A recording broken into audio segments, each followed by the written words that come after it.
Assalamualaikum warahmatullahi wabarakatuh. Perkenalkan, nama saya Fahrunisa, mahasiswa PPG PAI Darjat Batch 3 dari LPTK Universitas Islam Negeri Salatiga. Berikut adalah video pembelajaran saya. Selamat menyaksikan. Assalamualaikum warahmatullahi wabarakatuh.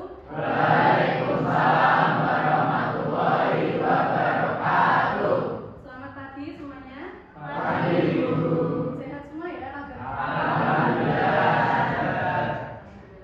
Oke, baik. Sebelum kita mengawali kegiatan pembelajaran pada pagi hari ini, ketua kelasnya siapa? Silakan pimpin doa terlebih dahulu ya. Di tempat duduk siap ya. Sebelum memulai kegiatan pembelajaran pada pagi hari ini, alangkah baiknya kita berdoa dulu. Berdoa dimulai. Bismillahirrahmanirrahim.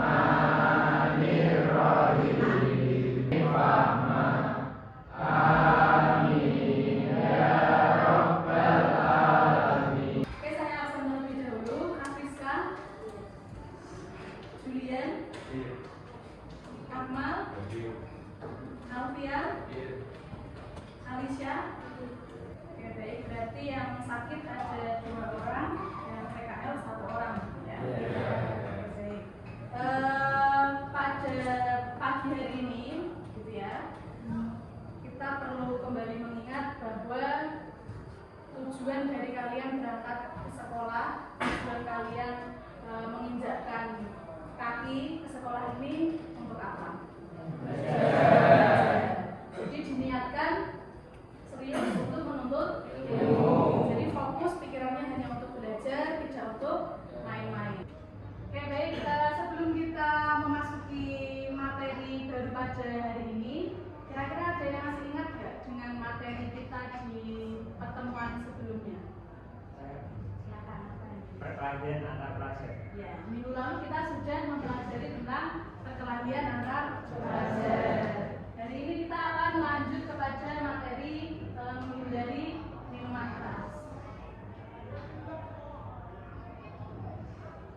Nah, sebelumnya saya mau bertanya dulu ini. Yang pertama, mengapa Islam melarang umatnya mengkonsumsi minuman keras atau khamr? Silakan Sandra. Oke, jadi pada dasarnya itu Islam melarang umatnya itu mengkonsumsi minuman keras karena minuman keras sendiri itu akan berdampak buruk kepada si peminumnya itu sendiri. Oke, baik. Kemudian yang kedua, selain dosa, kira-kira apa saja dampak buruk khamr bagi kesehatan fisik seseorang? Ya, dapat silakan. merusak akal dan jiwa seseorang dengan rusak hatinya. Oke. Selanjutnya yang ketiga, mengapa khamr disebut sebagai induk dari segala kejahatan? Karena khamar itu memiliki dampak yang dapat mendorong perilaku seseorang itu ke dalam kejahatan, yang mudahnya itu bisa memicu kerusuhan, bahkan beberapa kasus pemerkosaan di beberapa kasus yang ada di Indonesia. Bagus sekali ya. Jadi dari ketiga pertanyaan ini kalian sudah memiliki jawaban, memiliki gambaran terkait dengan materi yang akan kita bahas pada hari ini. Oke. Untuk tujuan pembelajaran kita pada pagi hari ini, yang pertama adalah kalian mampu mendefinisikan pengertian khamr berdasarkan telaah Quran surat Al-Maidah ayat 90 dan 91 dan sikap terhadap khamr. Kemudian yang kedua, kalian mampu memecahkan masalah minuman keras dalam perspektif Islam. Nanti akan disajikan berbagai permasalahan terkait dengan minuman keras dan kalian nanti diharapkan bisa memecahkan solusinya, memberikan solusinya. Kemudian yang ketiga adalah kalian mampu membiasakan sikap taat pada aturan, peduli sosial, tanggung jawab dan cinta tanah air. Baik, di sini ada penjelasan mengenai arti dari khamr gitu ya. Khamr ini adalah jenis minuman dan makanan yang dapat memabukkan dan menghilangkan kesadaran seseorang. Jadi segala jenis makanan dan minuman yang bisa menghilangkan kesadaran seseorang itu disebut sebagai khamr. Jadi khamr tidak hanya berbentuk minuman saja, tapi makanan juga bisa. Kemudian di sini ada sebuah hadis dari Ahmad dan juga Abu Daud bahwa setiap yang memabukkan adalah khamr dan setiap khamr adalah diharamkan. Jadi meskipun tidak sampai mabuk, kalau dia ada potensi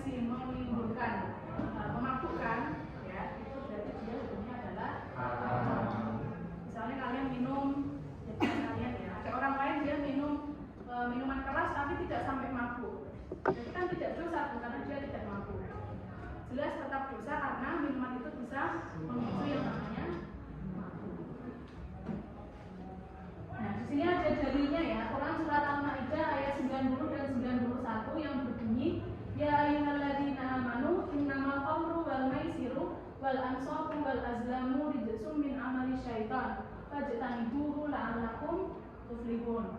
Innama yuridu syaitanu ayyuqiya bainakumul adawata wal baghdha fil khamri wal maisiri wa yasuddakum an dzikrillahi wa anis sholati fahal antum muntahun. Jadi di ayat Al-Maidah ayat 91 ini merupakan ayat final ya, ayat terakhir yang menjelaskan tentang diharamkannya ya. Ini artinya adalah wahai orang-orang yang beriman, sesungguhnya minuman keras, berjudi atau berkurban untuk berhala dan mengundi nasib dengan anak panah adalah perbuatan keji dan termasuk perbuatan setan. Maka jauhilah perbuatan-perbuatan itu agar kamu beruntung. Dengan minuman keras dan judi itu, setan hanyalah bermaksud menimbulkan permusuhan dan kebencian di antara kamu dan menghalangi kamu dari mengingat Allah dan melaksanakan sholat. Maka tidakkah kamu mau berhenti? Nah, yang pertama adalah ayat pengharaman final. Ayat ini menegaskan keharaman khamr dan judi secara mutlak tanpa toleransi. Jadi ketika kita melihat dalil Al-Quran tentang khamr tadi ya, misalnya ada dalil yang pertama, dalil yang kedua, kita menganggap bahwa oh ini masih diperbolehkan khamr sebelum diharamkan, berarti boleh. Nah, kita tidak boleh seperti itu, karena masih ada lanjutan ayat yang menjelaskan bahwa khamr ini diharamkan. Kita tidak boleh memakai dalil yang pertama, dalil yang kedua sebagai landasan hukum, ya, landasan agama. Landasan hukumnya adalah ayat yang terakhir bahwa khamr itu hukumnya haram. Nah, kemudian ini ya, sikap yang tepat terhadap khamr untuk kita semuanya adalah yang pertama, hindari coba, jangan penasaran ya dengan khamr itu rasanya bagaimana, efeknya nanti bagaimana, itu jangan coba-coba ya, karena dampak negatifnya sangat besar. Yang kedua adalah jauhi perbuatan keji, hindari khamr, judi, dan perbuatan tercela lain yang merusak rijsun, yaitu kotor, keji, dan juga menjijikan. Yang ketiga, edukasi bertahap, libatkan diri dalam pembinaan yang bertahap, edukatif, tidak memaksa dan fokus pada penguatan iman sebelum aturan.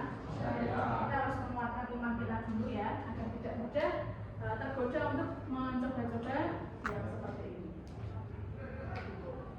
Oke, selanjutnya saya akan menampilkan sebuah video ya, sebuah tayangan video, silahkan disaksikan ya.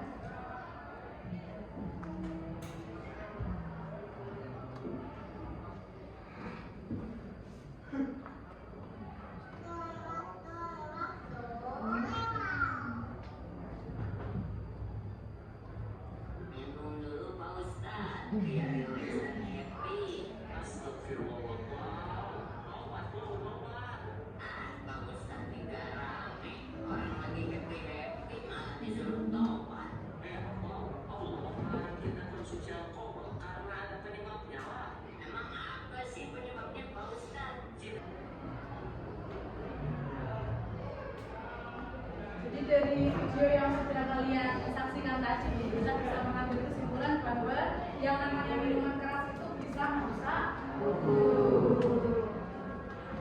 Tandanya apa? Bahwa minuman keras itu merusak tubuh, kita menolak ya, dengan cara mengeluarkan dengan Oke, baik. Selanjutnya, ini saya akan memberikan beberapa permasalahan gitu ya. Nah, ini ada beberapa permasalahan terkait dengan kasus-kasus minuman keras.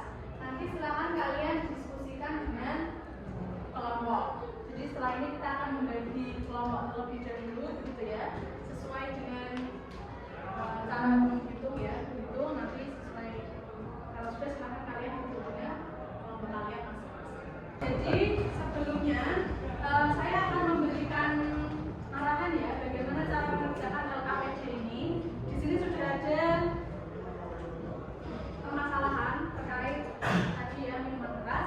Kemudian ada pertanyaan, solusinya bagaimana? Silakan kalian jawab di bagian bawah.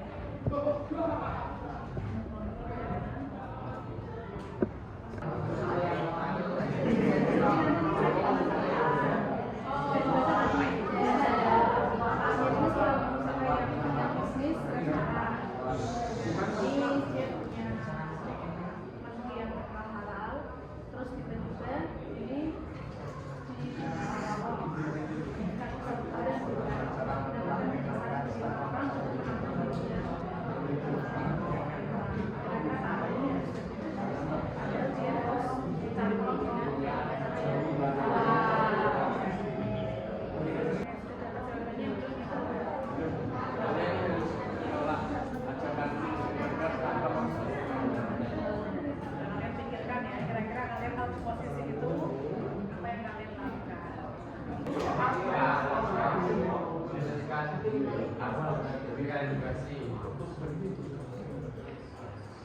sudah semua? Setelah diskusi selesai, sekarang saatnya untuk presentasi. Kita mulai dari kelompok 1 dulu ya. Silakan untuk menyampaikan hasil diskusinya. Assalamualaikum warahmatullahi wabarakatuh. Waalaikumsalam warahmatullahi wabarakatuh. Perkenankan kami di sini untuk menjelaskan soal yang diberikan kami tadi. Pak Amir adalah seorang pengusaha sukses yang memiliki bisnis restoran. Selama ini restorannya dikenal dengan menu makanan halal dan suasana islami. Namun lokasi restorannya yang berbeda di daerah pusat hijau membuatnya mendapatkan banyak saran dari teman-teman pengusaha untuk menjual minuman beralkohol demi meningkatkan keuntungan. Mereka meyakinkan Pak Amir bahwa hal ini adalah hal yang wajar dalam bisnis dan banyak kompetitornya yang melakukannya. Pertanyaannya, berdasarkan prinsip-prinsip syariah tentang rezeki yang halal, bagaimana Pak Amir harus memutuskan perkara ini? Apa saja risiko spiritual dan keberkahan yang mungkin ia hadapi jika ia mengikuti saran teman-temannya? Jadi jawabannya, Pak Amir tidak perlu melakukan saran dari teman-temannya untuk berjualan minuman beralkohol.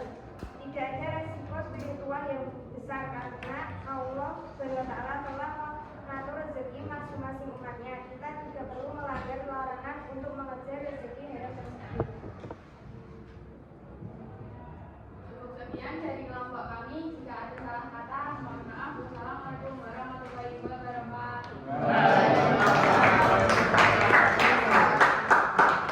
Jadi dari kelompok 1 tadi ya, mempresentasikan tentang seorang pengusaha yang dia diberikan saran untuk menambah menu makanan dan minuman yang beralkohol, karena itu katanya akan menaikkan keuntungannya berkali-kali lipat gitu kan.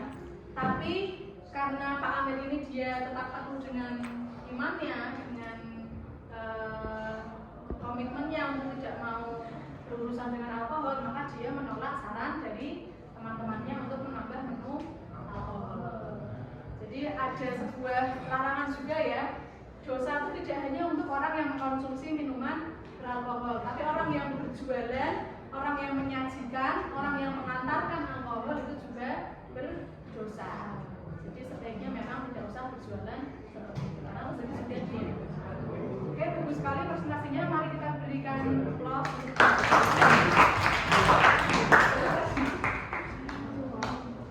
Oke, selanjutnya kelompok terakhir, silakan. Assalamualaikum warahmatullahi wabarakatuh. Waalaikumsalam warahmatullahi wabarakatuh. Kami akan menjawab soal LKPD yang diberi Brisa tadi. Di sini ada soal Andi adalah seorang mantan pecandu minuman keras yang kini ingin bertaubat dengan sungguh-sungguh. Ia telah berjanji kepada Allah untuk meninggalkan kebiasaan lamanya. Namun di tengah perjalanannya, ia sering merasa tergoda kembali, terutama saat mengalami stres atau masalah dalam hidup. Beberapa teman lamanya juga masih sering mengajaknya untuk minum kembali. Pertanyaannya yaitu apa saja langkah-langkah praktis dan spiritual yang bisa dilakukan Andi untuk memperkuat tekadnya dalam bertaubat dan menghindari godaan. Bagaimana ia dapat membangun lingkungan yang mendukung proses pemulihannya sesuai dengan ajaran Islam. Yang pertama, memperkuat iman dan takwa kepada Allah Subhanahu wa taala. Yang kedua, mendekatkan diri kepada Allah Subhanahu wa taala. Yang ketiga, menjauhi pergaulan lama tanpa merusak pertemanan. Sekian presentasi dari kami, kurang lebihnya kami mohon maaf. Wassalamualaikum warahmatullahi wabarakatuh. Di penghujung pembelajaran gitu ya. Sebelum saya mengakhiri pembelajaran pada pagi hari ini, saya ingin satu orang untuk memberikan kesimpulan refleksi atas apa manfaat yang sudah kalian peroleh dari pembelajaran kita pada pagi hari ini. Siapa? Oke, silakan Bapak. Menurut saya kesimpulan dari pembelajaran kita di pagi hari ini itu kita bisa tahu definisi dari khamr itu apa saja, lalu untuk dampak-dampaknya, lalu kenapa khamr itu dilarang dalam Islam, lalu untuk dampak tadi bisa dari cara kerja organ tubuh kita untuk menolak khamr, terus dampaknya terhadap lingkungan sosial dan psikologis seseorang. Oke, terima kasih. Kemudian untuk minggu depan kita nanti akan mempelajari materi yang masih berkaitan dengan Homer, yaitu tentang menghindari penyalahgunaan narkoba. Oke, baik, sebelum kita mengakhiri kegiatan pembelajaran pada pagi hari ini, silakan